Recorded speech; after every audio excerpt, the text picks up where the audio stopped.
మన ప్రభు అయిన యేసుక్రీస్తు నామములో ఈ ఉదయకాల మన్నా అనే కార్యక్రమాన్ని వీక్షిస్తున్న మీ అందరికీ హృదయపూర్వకమైన వందనాలు తెలియజేస్తున్నాను. కృపగల దేవుడి జ్ఞాపకం చేసుకొని గడిచిన దినమంతా ఆయన కృపలో భద్రపరిచి కాపాడి క్షేమాన్ని అనుగ్రహించి మరో దినాన్ని పరిశుద్ధాత్ముడు అనుగ్రహించాడు. ఈ దినమంతా కృపాక్షేమాలని పరిశుద్ధాత్ముడు అనుగ్రహించును గాక. ఉదయకాల సమయంలో ఒక వాక్యాన్ని చదువుకుందాం. కొరింథీయులు రాసిన మొదటి పత్రిక 15వ అధ్యాయము 57వ వచనం. మన ప్రభు అయిన యేసుక్రీస్తు మూలముగా మనకు జయము అనుగ్రహించున్న దేవునికి స్తోత్రము కలుగునుగాక.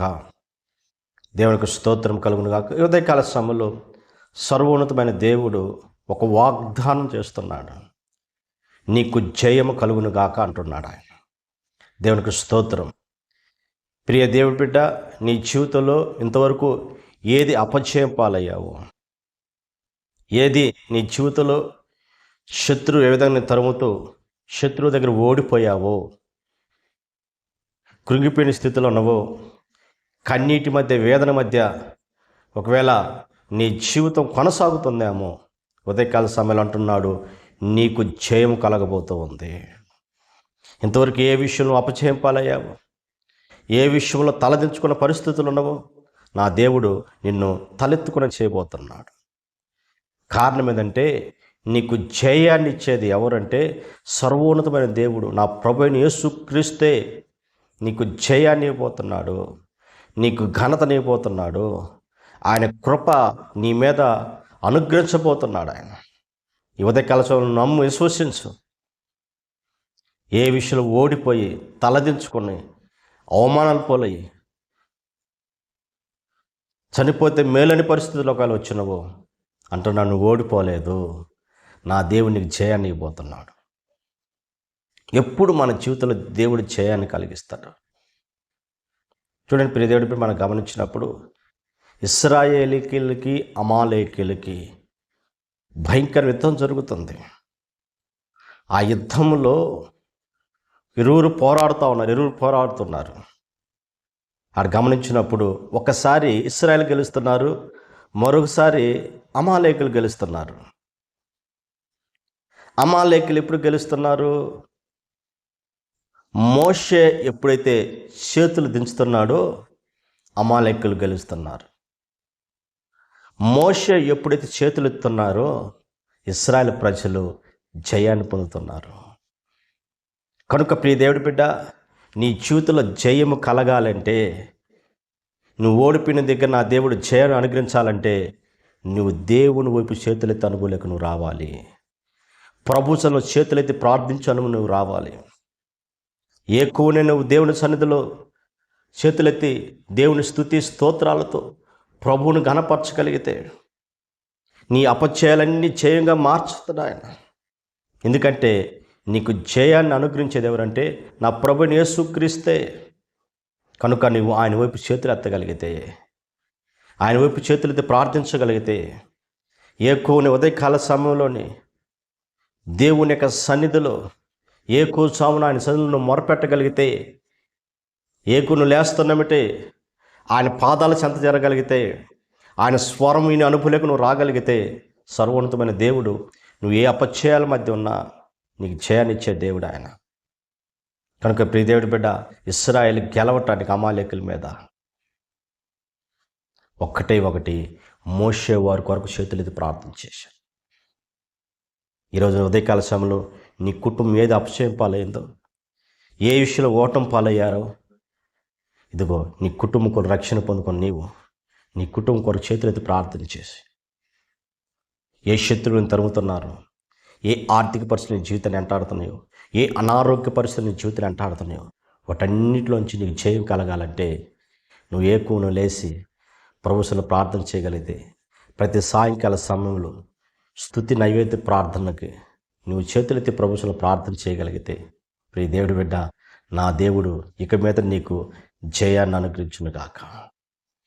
రెండవదిగా మన జీవితంలో ఎప్పుడు దేవుడు జయాన్ని అనుగ్రహిస్తాడంటే, చూడండి ప్రభు అంటున్నాడు, ఇదిగో హాయి పట్టణం మీద మీకు నేను జయాన్ని ఇవ్వాలనుకుంటున్నాను అంటున్నాడు. అయితే హాయి పట్టణం మీద ఇశ్రాయేలు ప్రజలు గెలవాలి అంటే మీ దగ్గర ఏదైతే వ్యతిరేకమైనది ఉందో, అపవిత్రమైనది ఉందో, కనుక వాటిని విడిచి మీరు ప్రభువును ప్రార్థన చేయండి.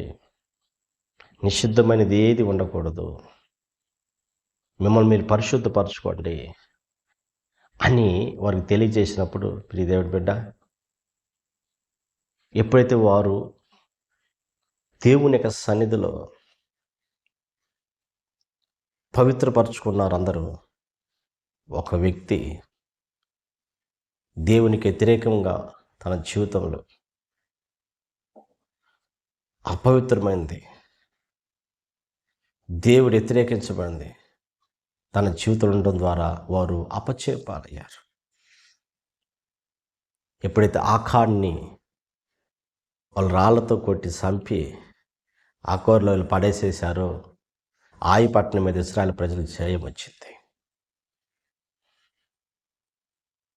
కనుక ప్రియ దేవుడి బిడ్డ, నీ జీవితంలో రెండోదిగా నీకు జయం కలగాలంటే నీ జీవితంలో దేవునికి వ్యతిరేకమైన పాపం ఏదైనా ఉన్నా నీ జీవితాన్ని నువ్వు పరిశుద్ధపరచుకొని ఆయన రక్తంతో కడగబడి ఒక పరిశుద్ధమైన జీవితం నువ్వు జీవించగలిగితే నా దేవుడు నీకు జయాన్ని అనుగ్రహిస్తాడు ఆయన. కనుక నేను పరిశుద్ధుని, కనుక మీరు కూడా పరిశుద్ధంగా ఉండు. నువ్వు పరిశుద్ధంగా ఉంటే నీ యొద్దకు ఆయన వచ్చేసి, ఎక్కడ నువ్వు ఓటం పాలయ్యావో, ఎక్కడ నువ్వు అపజయ పాలయ్యావో, నువ్వు అడుగుపెట్టి ప్రతి స్థలంలో నా దేవుడు నీకు జయాన్ని అనుగ్రహించును గాక, శత్రు భయాన్ని నుంచి నా దేవుడు విడిపించును గాక. కనుక ప్రియ దేవుడి బిడ్డ, దేవుని సన్నిధిలో ఏది అపవిత్రమైనదో, దేవునికి ఏది వ్యతిరేకమైన ఉన్నదో, ఏ వ్యతిరేకమైన కార్యాలు చేస్తూ దేవుని యొక్క ఆశీర్వాదాల కొరకు ఎదురు చూస్తున్నామో, తాగుడు, రకరకాల దుర్వ్యసనాల చేత, రకరకాల బంధకాల చేత బంధించబడి అపజయం పాలవుతున్నామేమో, ప్రభుత్వంలో ప్రార్థించి దేవుడు ఆ బలహీనతల నుంచి నేను విడిపించి, దేవుడు నాకు వాటి నుంచి నేను జయాన్ని అనుగ్రహించి, నా దేవుడు నేను ఒక ఆశీర్వాదకరంగా ప్రభు నిలబెట్టును గాక. కనుక ప్రియ దేవుడి బిడ్డ, అపవిత్రమైనది, దేవునికి వ్యతిరేకమైన నీ జీవితంలో ఉన్నంతకాలము నువ్వు ఓటం పాలవుతుంటూ నీకు అభివృద్ధి ఉండదు, ఆశీర్వాదం ఉండదు. కనుక దేవుని సన్నిధిలో నీకు నువ్వు పరిశుద్ధపరచుకొని ప్రభు సన్నిధిలో కనిపెట్టు. సర్వోన్నతమైన దేవుడు నీకు జయాన్ని అనుగ్రహించును గాక. మూడోదిగా ప్రియ దేవుడి బిడ్డ, ఎప్పుడు నీ జీవితంలో జయం కలుగుతుంది అంటే, యూదా ప్రజలకి ఒక శాసనం వచ్చింది, చిన్నల్ని పెద్దలందరినీ చంపేసేయాలని. వారందరూ అతం చేయాలి, ఒక్కడు కూడా ఉండకూడదు.